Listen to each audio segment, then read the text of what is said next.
আসসালামু আলাইকুম রহমতুল্লাহি ওবারাকাতুহু। বিএনপি এবং জামাত জোট হলে কোন দলগুলোর সবচাইতে বেশি লাভ হবে এবং কোন দলের সবচাইতে বেশি ক্ষতি হবে, এবং বাংলাদেশের রাজনীতিতে আসলে যেই অপূরণীয় ক্ষতি হবে, এটাই সংক্ষেপে কিছু বিশ্লেষণ করার চেষ্টা করব। সবচাইতে বেশি লাভবান হবে বিএনপি, কারণ বর্তমানে বিএনপির যে অবস্থা এবং যেই জনসমর্থন দেখা যাচ্ছে, যে বিএনপি এককভাবে ক্ষমতায় যাওয়ার সম্ভাবনা অনেক কম। তাই বিএনপি জামাত জোট হলে নিশ্চিতভাবে বিএনপি এককভাবে সরকার গঠন করার সক্ষমতা কিন্তু তারা পেয়ে যাবে। এছাড়াও বিএনপি এই ডিসেম্বরের মধ্যে আসলে যে নির্বাচন আদায় করার চেষ্টা করছে, তাদের এই স্বপ্নটাও আসলে পূরণ হয়ে যাবে। কারণ বিএনপি এবং জামাত সহ যদি এই ডক্টর ইউনূস সরকারের উপর দ্রুত নির্বাচন দিতে বাধ্য করে, তাহলে ডক্টর ইউনূস এই ডিসেম্বর অথবা জানুয়ারির মধ্যে আসলে নির্বাচন দিতে বাধ্য থাকবে। এছাড়াও বিএনপির সবচেয়ে বড় যেই লাভটা হবে সেটা হচ্ছে, জামাত সহ ইসলামিক দলগুলো যদি জোটবদ্ধভাবে নির্বাচন করে, তাহলে বিএনপির অতীত ইতিহাসে এই ইসলামিক দলগুলোর যেই জনসমর্থন বা যেই জনসমর্থনটা আসলে রাষ্ট্রীয়ভাবে ইসলামিক আইনগুলো প্রতিষ্ঠা করতে চায়, এই জনসমর্থনটা আসলে বিএনপি থেকে আসলে ছুটে যাবে এবং কি ইসলামিক দলগুলোর একটা আলাদা বলয় তৈরি হবে, এবং এই ভোটটা আসলে সব সময়ের জন্য বিএনপি থেকে আসলে হারিয়ে যাবে। তাই বিএনপির ভবিষ্যৎ রাজনীতি আসলে অনেকটাই অন্ধকারের দিকে যাবে বলে আমি মনে করছি। যদি জামাতকে আসলে আলাদা করে দেওয়া যায়, তাহলে ইসলামিক যে বলয়টা তৈরি হওয়ার সম্ভাবনা তৈরি হয়েছে, এটা আসলে নষ্ট হয়ে যাবে এবং বিএনপি ভবিষ্যতেও এই ইসলামিক দলগুলোর আসলে সমর্থন পাবে। এছাড়াও আরও দুইটা দলের লাভ হবে, সেটা হচ্ছে এনসিপি এবং ইসলামী আন্দোলন বাংলাদেশ। যদিও আপনারা দেখেন যে রাজপথে আন্দোলন সংগ্রামে এনসিপি অনেকটাই শক্তিমত্তা দেখাচ্ছে, কিন্তু ভোটের মাঠে বা ভোটের রাজনীতিতে এনসিপি অনেকটাই দুর্বল। তাই 5 আগস্ট বিএনপি থেকে জামাত আলাদা হয়ে যাওয়ার পর সাধারণ মানুষের মধ্যে জামাতের প্রতি যেই আকর্ষণ তৈরি হয়েছে বা যেই জনপ্রিয়তাটা তৈরি হয়েছে, এই জনপ্রিয়তাটা আসলে তখন এনসিপির দিকে যাবে এবং ইসলামী আন্দোলন বাংলাদেশের দিকে যাবে।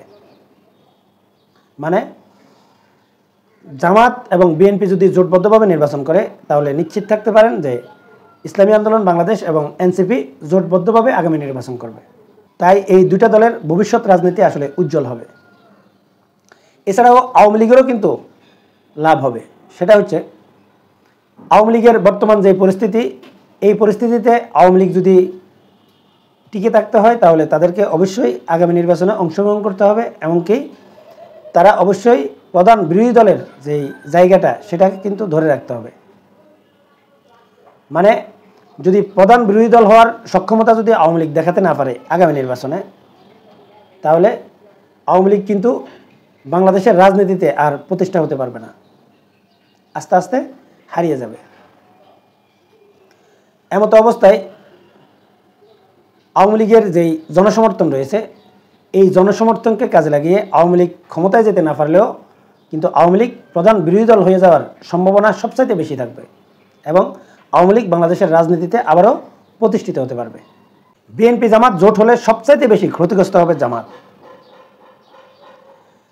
জামাত সাধারণ মানুষের যে সিম্পিতিটা পাচ্ছে এবং যেই জনপ্রিয়তাটা পাচ্ছে, এখন তাদের এই জনপ্রিয়তাটা সম্পূর্ণরূপে হারিয়ে যাবে। এমনকি জামাতের ভবিষ্যৎ রাজনীতি সম্পূর্ণরূপে অন্ধকারে নিমজ্জিত হবে। যদি এই নির্বাচনে জামাত বিএনপির সাথে জোট করে, জামাতের রাজনীতি এখানেই শেষ বলতে পারেন এবং ইসলামী আন্দোলন বাংলাদেশের রাজনীতি এখান থেকেই উত্থান হবে। কারণ হচ্ছে, জামাত যদি বিএনপির সাথে জোট করে, নিশ্চিত ধরে রাখতে পারেন যে জামাত ভবিষ্যতে ইসলামী আন্দোলন বাংলাদেশের চাইতেও আর অনেক ছোট দলে পরিণত হবে। এছাড়াও যেই অপূরণীয় ক্ষতিটা হবে বাংলাদেশের রাজনীতির, সেটা হচ্ছে 5 আগস্টের পর বাংলাদেশের যেই সব মানুষগুলো আসলে এই জুলাই অভ্যুত্থানে অংশ নিয়েছিল, এই মানুষগুলোর আসলে স্বপ্ন হচ্ছে বাংলাদেশের রাজনৈতিক সংস্কার, বাংলাদেশের রাষ্ট্রীয় সংস্কার, বাংলাদেশের যে সংবিধান রয়েছে এই সংবিধান সংস্কার এবং রাজনীতির যে সিস্টেমের সংস্কারটা তারা করতে চায় এবং যে সংস্কারের স্বপ্ন দেখতেছে, এই সংস্কারটা আসলে স্বপ্নই থেকে যাবে। কারণ বিএনপি জামাত যদি জোটবদ্ধভাবে আসলে নির্বাচন করে, তাহলে বাংলাদেশের রাজনীতি সেই আগের মতোই হয়ে যাবে বা আবারও সেই পুরনো রাজনীতি আপনারা দেখতে পাবেন। তাই বলছি যে এটা বাংলাদেশের জন্য সবচাইতে বেশি বা বাংলাদেশের রাজনীতির জন্য সবচাইতে বেশি অপূরণীয় ক্ষতি হবে। আমি ব্যক্তিগতভাবে যেটা মনে করি, যে জামাত আওয়ামী লীগের মতো এরকম প্রচণ্ড শক্তিশালী দল, এমনকি যে দল বাংলাদেশের প্রত্যেকটা রাষ্ট্রীয় মেকানিজমকে নিয়ন্ত্রণ করত, এমনকি প্রতিবেশী রাষ্ট্র ভারত যেভাবে আওয়ামী লীগকে ব্ল্যাঙ্ক চেক দিয়ে দিয়েছিল 2041 সাল পর্যন্ত ক্ষমতায় থাকার জন্য, এবং বাংলাদেশের মানুষ যখন বিশ্বাস করা শুরু করেছিল যে শেখ হাসিনা যতদিন বেঁচে আছে ততদিন পর্যন্ত আওয়ামী লীগকে কেউ ক্ষমতাচ্যুত করতে পারবে না, সেই আওয়ামী লীগকে ক্ষমতাচ্যুত করেছে। সেই জামাত বিএনপির সাথে জোটে গিয়ে তাদের ভবিষ্যৎ রাজনীতি অন্ধকার করে দেবে, সেরকম নেতৃত্ব বর্তমান জামাত ইসলামীতে রয়েছে বলে আমি মনে করি না। অনেকেই মনে করতে পারেন যে লন্ডনে তারেক রহমান এবং খালেদা জিয়ার সাথে জামাতের আমির সাক্ষাৎ করার পর ডক্টর শফিকুর রহমান যেই বক্তব্য দিয়েছেন যে আগামী রমজানের আগে নির্বাচন চাই, এরকম বক্তব্যটা জামাতের আসলে কৌশলগত বক্তব্য।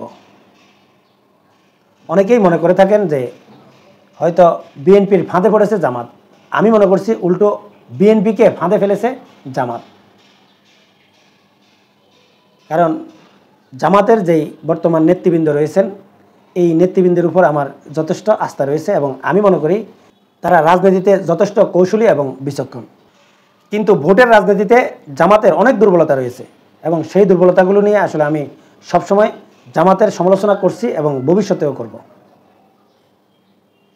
সম্মানিত দর্শক, আপনারা কি মনে করেন কমেন্টসে জানাবেন। এখনকার মতো এই পর্যন্তই। আল্লাহ হাফেজ।